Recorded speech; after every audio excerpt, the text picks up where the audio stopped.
على ذاك المنكر اللي داروا يعني في هذاك المهرجان ديال الموازين، الا كان ممكن تقول لنا شي كلمه عليه. شكون انتوما؟ حنايا الجالي، حنا ناس من الجاليه المغربيه المقيمه في الخارج. واش عندكم شي موقع ولا؟ عندنا موقع، وعندنا حتى يعني ما يسمى بشبه قناه، يعني كتعبر على هذا الشيء ديال المهاجرين ومشاكل المهاجرين فرنسا، هادشي فرنسا ولا فين؟ لا، حنا في الطاليان، ولكن كاينين الناس من جميع دول العالم فيها. بغيت نقول لك بسم الله الرحمن الرحيم، وصلى الله وسلم على حبيبنا محمد وعلى اله وصحبه وسلم تسليما. اولا هذه المهرجانات، راك تسمعنا في الياك؟ ايه، تفضلوا كنسمعوكم. هذه المهرجانات التي تقام في هذا البلد، الاصل في المهرجان الترفيه، والترفيه انما ياتي بعد العمل. فالدول التي تحترم نفسها تجعل اياما للترفيه بعد ان تكون قد انتجت الانتاج الكثير، فتحتاج الى الراحه، كما قال عليه الصلاه والسلام في حديث حنظله، قال له يا رسول الله صلى الله عليه وسلم نافق حنظله. قال له كيفاش؟ قال له حينما نكون عندك صلى الله عليه وسلم كأننا نرى الجنة والنار رأي العين، لكن حينما نعود إلى أولادنا ونعافس أزواجنا يهبط هذا الإيمان، أليس هذا من علامات النفاق؟ قال الرسول لا صلى الله عليه وسلم بل ساعة أي بعد أن ينتهي الإنسان من العمل وبذل الجهد لا بد له من ساعة يرتاح فيها. إذا فهي ساعة تعينك على أن تجدد النشاط لتعود للعمل. هذا بالنسبة للدول التي تعمل وتجتهد وتنتج لا بد لها من ساعة ترفه على أبنائها. أما الأمة المتخلفة التي لا تعمل وتفرط في الأولويات والثوابت وتجعل أيامها كلها عطل وكلها مهرجانات، يصبح اللهو واللعب هو الأصل والعمل هو استثناء. هذا انتكاس، هذه مصيبة. هذه الأولى. ثانيا، إن الدول التي تحترم نفسها حينما تريد أن ترفه على أبنائها عن طريق المهرجانات لا بد أن تختار الأوقات التي لا تضر بالأولويات. ففي أوروبا كاملة من المهرجانات ما تختارش هذه الأيام اللي كيجتازوا فيها الوليدات الامتحانات، لأن الأصل هو أن يحصل الأبناء العلوم حتى ينتجوا وحتى يشاركوا في مستقبل هذا البلد. حنايا الله يحفظ في هذا البلد هنالك عبث حتى في اختيار الوقت. في أواخر شهر ماي وابتداء شهر يونيو هي أيام الامتحانات، ولتهيئة أبنائنا التهيئة النفسي لاجتياز الامتحانات. مصيبة هذه. الآن كل شيء هذا الفنان اللي كيجيبوهم من هذه المهرجانات كيجيبوهم فلوكيتا اللي عندهم كلية ما في اوروبا، لان اوروبا فلوكيتا ما يديروش. ايوه، اسمح لي يا استاذ.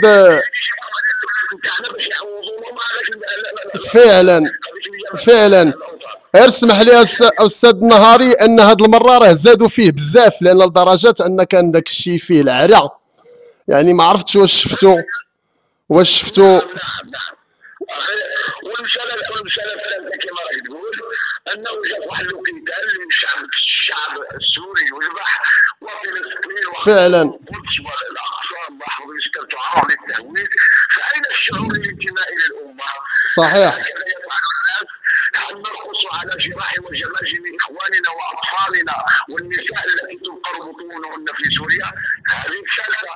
الرابعه نسال الله العفو والعافيه، هذه مساله تاع الاموال التي تبذر بغير حق، اليس هذا من السفه ومن الاسراف؟ صحيح. كم من أناس يحتاجون في بلدنا إلى الضروريات. صحيح. الضروريات، سواء المستشفيات، سواء الطرق، سواء المسكنة اللي ما تكونش فين تولد.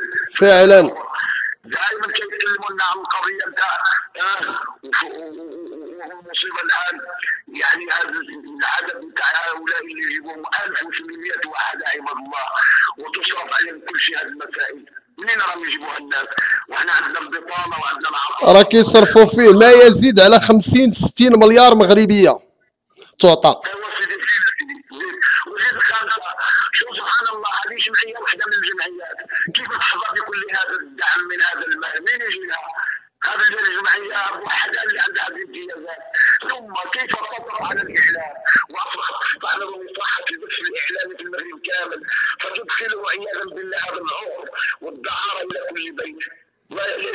فعلا. هما اللي كنخلصوا فلوسنا وكنولي كيعرض علينا الصور. ولكن هاد الجمعيه على ما قالوا السي النهاري، هاد الجمعيه راه جابوها بالرعايه الملكيه على حسب ما كاتبين، يعني في لانونس ديالهم. وعلاش الرعايه الملكيه ما تكونش مثلا كلشي الجمعيات؟ لماذا تخضع بهذه الرعايه؟ الملك خصو يكون دائما فوق الجميع، ما يكونش الميل لشي جهه خاصه ولا. ولذلك وما محل يعني اماره المؤمنين في هاد الصدد يعني. نعم، ولذلك احنا نقول احنا دوله اسلاميه، والاسلام شوف سيدي الاسلام يحرم هذا العري، فهمت؟ يحرم تبذير المال، يحرم هذا الاختلاط، يحرم هذه الاوكار التي تنتشر فيها الفواحش والمخدرات. احنا دولة إسلامية، الدستور هو الإسلام اللي يحكم هو أمير المؤمنين وهو حامي حمل من الدين. إذا الإسلام كيكون والعياذ بالله يضرب وينتقص، من الذي يتصدى له؟ أليس ولكن السي النهاري راه حامي الملة والدين، حامي الملة والدين راه كان كيتفرج على لسان المغنية بنفسها أنه جا سلم عليها وتقابل معها في الكواليس. احنا واش غادي نقول لك؟ احنا مع المسائل هذه واش غادي نقول لك؟ شوف، احنا من ناحيه تاع الدين ديالنا الاسلام يحرم هذاك الشيء. واش عيب ما كنقرا بعض المقالات اللي كيكتبوا بعض الناس وكيبقاو يستهزئوا وكيقولوا واش راكم تخافوا على العقيده نتاعكم من الكيروط نتاع الجيرسي؟ كله يا سبحان الله كاين الان اصبح قلبك قلب اعجمي، لا تفرق بين الحلال والحرام. الرسول صلى الله عليه وسلم اخبر عن الفتنه في اخر الزمان فقال كيف بكم اذا كنتم والعياذ بالله تامرون بالمنكر وتنهون عن المعروف. فالانسان يامر بالمنكر وينهى عن المعروف، هذا ديننا، واحنا غادي نلقاو الله ويحاسبنا على هذه المسائل هذه، واحنا عباد تاع سيدي ربي. الانسان والعياذ بالله الله يستحضر الاخره والايمان بالله فليقل ما يشاء. نحن مؤمنون نخاف الله تعالى، ولذلك نرفع عقيرتنا بالصياح ولا نملك الا الصياح ونقول اتقوا الله في هذا الشعب، اتقوا الله في شبابنا، اتقوا الله في هذه الامه. إن الذين يحبون أن تشيع الفاحشة في الذين آمنوا لهم عذاب أليم في الدنيا والآخرة والله يعلم وأنتم لا تعلمون ويريد الذين يتبعون الشهوات أن تميلوا ميلا عظيما. فعلا شكرا يا سي النهاري. واحد السؤال الاخر قبل ما يعني فيما يخص الدين، يعني كيف يعقل يعني لإمارة المؤمنين أنها وراثية مع العلم أن في الإسلام هي ليست بوراثية؟ يعني لإمارة المؤمنين أنها في الإسلام ليست بوراثية. الاشكال تاع الحكم هو تتعاقد عن الشعوب وليس هنالك يعني شكل من اشكال الحكم اللي هو متفق عليه، فهمت؟ يعني الحمد لله ماشي مشكلتنا هو قضيه وراثه ولا ماشي وراثه. المغاربه اجتمعوا منذ القدم على مبايعه على الملوك لخاصيتين اثنتين، الخاصيه الاولى هو الاسلام والخاصيه الثانيه انهم من اهل البيت، وهذا المغاربه من ذكري عندهم هذا ثابت من الثوابت. ومش هذا هو المشكل تاع المغاربه، المشكل تاع المغاربه هو عياذا بالله هو هذا السفه الذي يقع، هو هذه المنكرات التي تقع. الشعب المغربي الان يريد ان شاء الله تعالى من كل المؤسسات في البلاد ان تحترم هذا الدستور وان تحترم تاريخ المغرب وان لا تهاجم عقيدتنا وثوابتنا وديننا. احنا ما عندنا مشكله حتى مع شي واحد، المشكل هو مع المنكر، هذا هو المقصود. ولكن كيف يعقل السي النهاري اللي من اهل البيت يعني كيتفرج هو براسو في ذاك الفسق في موازين وفي حاشاك السليب والكيلوط اللي جالسه كتبين لنا في التلفزيون وسلم عليها، هذا على لسانها هي في واحد الجرائد الصباحه كاتبه وداك الشيء هنا في اوروبا، وكاين حتى واحد الانترفيو اللي دارته هي انه سلم عليها. يعني هذا راه ماشي تناقض ما بين اهل البيت؟ نعم، واش كتسمعني السي نهاري؟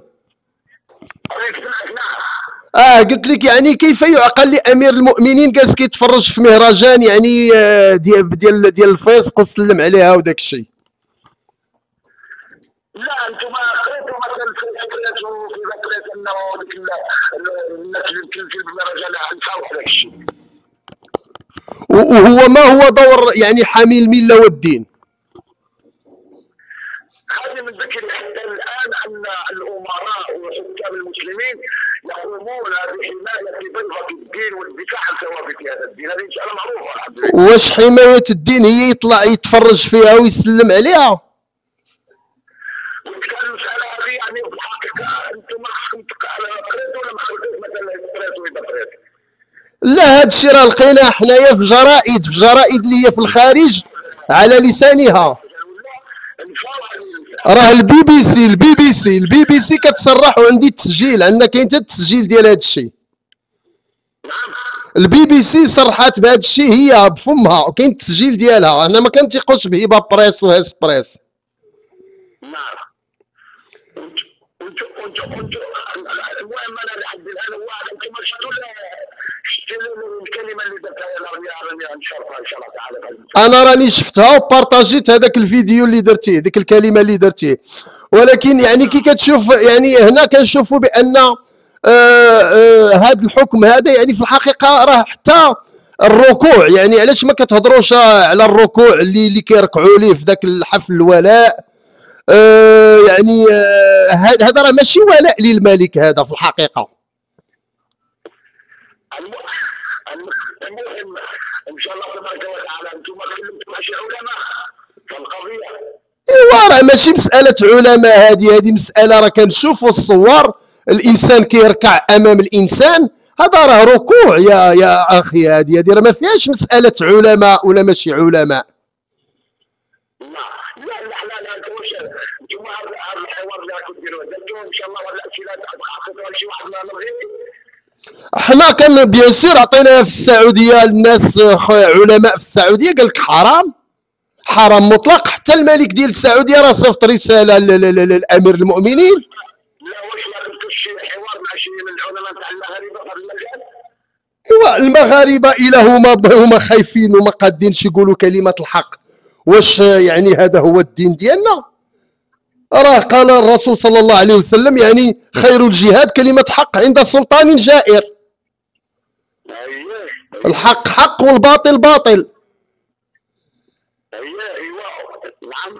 وكل الناس يوصلوا لهذا الشيء، ولا كما قال النبي عليه الصلاه والسلام سيد الشهداء حمزه او رجل قام الى سلطان فامره ونهى. ولكن هذا راه ركوع للانسان، هذا راه ركوع. لا انت الان على بغيت تسالني انت واش على موازين ولا على انا كنسولك على كل شيء. انايا على موازين راني سولتك، يعني راه كيتقام يعني بالرعايه الساميه لصاحب الجلاله محمد السادس، وزيد عليه يعني حتى الركوع، يعني ذاك حفل الولاء اللي كيدير راه حتى هو راه ركوع. يعني شفنا الصور وراه صيفط لك الصور في الايميل ديالك.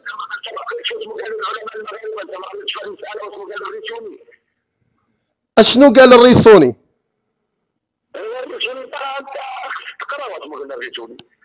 اش قال هذا الريسوني؟ قال حلال الركوع الى الانسان.